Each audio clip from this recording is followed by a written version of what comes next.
नीतीश कुमार जी ऐसे बाजीगर हैं कि वो जब जो चाहते हैं वो कर लेते हैं। जो सर्कस नुमा राजनीति है बिहार में, उसके वो रिंग मास्टर हैं और उनके धुन पे सभी दलों के नेता ताता थैया करते रहते हैं। ये ट्रायंगुलर राजनीति में दो दल एक साथ होंगे, उसकी सरकार बनेगी। वो कब किसको यूज करना है, कब किसके साथ जाना है और कब किसको छोड़ना है, कब किससे दूरी बनानी है, इसका कैलकुलेशन, इसकी गणित उनको बखूबी आती है। समय को बखूबी समझते हैं और उस हिसाब से अपनी चालें चलते हैं।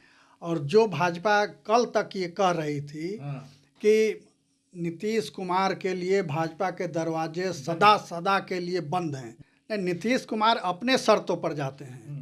वो खुद घुटने नहीं टेकते, सामने वाले को घुटने टेकवाते हैं। जैसे नरेंद्र मोदी के बारे में कोई प्रिडिक्ट नहीं कर सकता कुछ, ठीक वैसे ही बिहार में नीतीश कुमार के बारे में आप कोई भविष्यवाणी नहीं कर सकते। जब खेल इनका नहीं चला, वहाँ ये रिंग मास्टर नहीं बन सके, तो पूरा रिंग तोड़ दिया उन्होंने। तो नीतीश कुमार ही थे वो सीमेंट फोर्स जिन्होंने सभी दलों को एक साथ जोड़ा था। नमस्कार, मैं हूं रवि रंजन। आप देख रहे हैं लाइव बिहार। बिहार के सियासी गलियारे में भूचाल मची है और नीतीश कुमार की सियासत का ऊंट किस करवट बैठेगा, इसको लेकर चर्चा का बाजार गर्म है। हालांकि ये ऊंट बैठ भी गया है। ये चर्चा आम है कि नीतीश कुमार ने एक बार फिर पलटी मार दी है और अब वो एनडीए के खेमे में चले गए हैं। लेकिन इस बीच चर्चा का बाजार ये भी गर्म है कि नीतीश कुमार जिन शर्तों पर चाहते थे, क्या उन्हीं शर्तों पर उन्होंने फिर पलटी मारी है। असल में नीतीश कुमार को राजनीति का बाजीगर कहा जाता है। नीतीश कुमार कब कौन सी चाल चलेंगे समझना बड़ा मुश्किल है। बीजेपी ये कहती रही कि जिस शर्त पर वो चाहते हैं उस शर्त पर उनकी एंट्री नहीं होगी, लेकिन उनकी एंट्री हो गई। क्या है इस खेल में असली बात।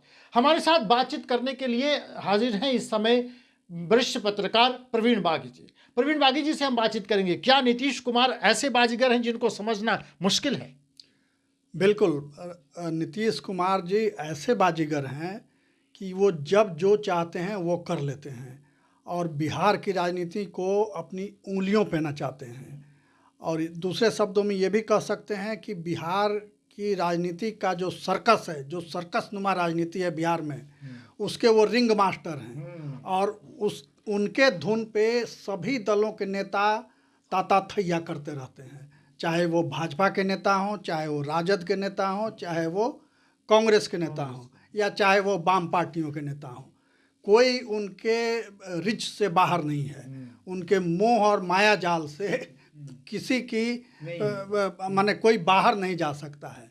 ऐसे वो सम्मोहक व्यक्तित्व उनका है कि वो सबको मोह लेते हैं। आखिर ऐसी क्या बात है कि हर पार्टी को नीतीश की जरूरत रहती है? राजद बिना उनके सरकार नहीं बना सकती, बीजेपी बिना उनके सरकार नहीं बना सकती। बिहार में 3 दलों की राजनीति है मुख्य रूप से।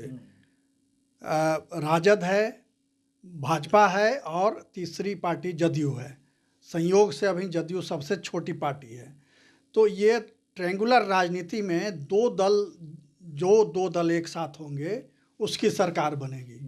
तो इसलिए नीतीश कुमार इस मर्म को बहुत बेहतर तरीके से समझते हैं और इस अवसर का उपयोग वो बहुत खूबसूरती के साथ करते हैं। वो कब किसको यूज करना है, कब किसके साथ जाना है और कब किसको छोड़ना है, कब किससे दूरी बनानी है, इसका कैलकुलेशन, इसकी गणित उनको बखूबी आती है और वो समय को समझते हैं। सबसे बड़ी बात यह है कि वो समय को बखूबी समझते हैं और उस हिसाब से अपनी चालें चलते हैं। और सत्ता का मोह सभी दलों को है, सभी नेताओं को है। हर राजनेता एमएलए, एमपी और मंत्री, मुख्यमंत्री बनना चाहता है। तो ये जो भावना होती है राजनेताओं के अंदर, इसका वो दोहन करते हैं। आप देख लीजिए कि जब ज़रूरत होती है वो राजद को सटा लेते हैं अपने से, जब ज़रूरत होती है उससे दूर हो जाते हैं, फिर ज़रूरत होती है भाजपा को सटा लेते हैं, जब ज़रूरत होती है उससे दूर हो जाते हैं। और जो भाजपा कल तक ये कह रही थी कि नीतीश कुमार के लिए भाजपा के दरवाजे सदा के लिए बंद हैं, और ये कोई बंद कमरे की बात नहीं थी। बिहार में सार्वजनिक सभा करके उसके जो भाजपा के चाणक्य कहे जाते हैं अमित शाह, उन्होंने ये घोषणा की थी, मगर वो बंद दरवाज़ा खुल गया। तो ये नीतीश का तिलस्म है, उनके पास हर दरवाजे की चाबी होती है, वो जब चाहते हैं वो दरवाज़ा खुल अच्छा, जाता नीतीश है। कुमार भी 2 बार कह चुके कि अच्छा चाहे मेरी जान चली जाए अब इनके साथ नहीं जाएंगे। ये बात वो 2 बार कह चुके हैं कि ये हो ही नहीं सकता कि बीजेपी के साथ जाएंगे, लेकिन फिर वो गए।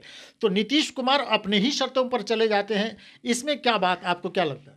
नहीं, नीतीश कुमार अपने शर्तों पर जाते हैं, वो खुद घुटने नहीं टेकते, सामने वाले को घुटने टेकवाते हैं। यही उनकी खासियत है और यही उनकी पहचान है।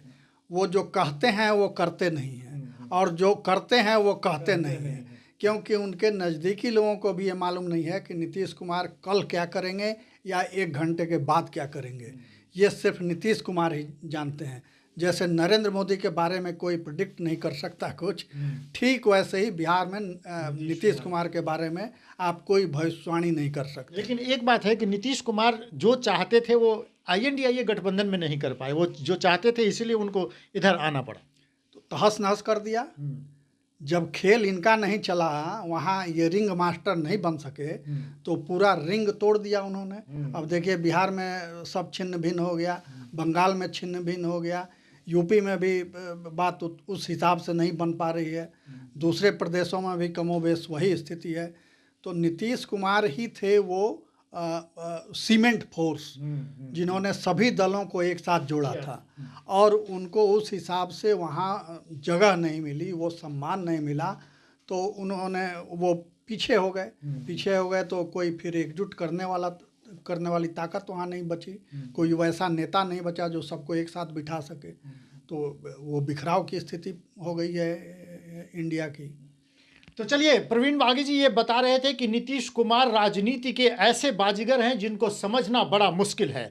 लालू प्रसाद यादव से लेकर नीतीश के करीबी रहे ललन सिंह ने कहा था कि नीतीश कुमार के पेट में दांत है, और ललन सिंह ने तो एक बार कहा था कि इस दांत को हम तोड़ देंगे, लेकिन कोई कुछ नहीं कर पाया। नीतीश ने अपने शर्तों पर बिहार की राजनीति को हमेशा गढ़ा है और हमेशा अपनी राह पर लोगों को लेकर चलते रहे हैं। तो नीतीश कुमार का अगला कदम क्या होगा, ये देखना बड़ा दिलचस्प होगा। बड़े दिलचस्प मोड़ पर है बिहार के सियासी गलियारे की हलचल। जुड़े रहिए लाइव बिहार के साथ, देखते रहिए लाइव बिहार। नमस्कार। लाइव बिहार YouTube पर सब्सक्राइब और Facebook पर लाइक जरूर करें।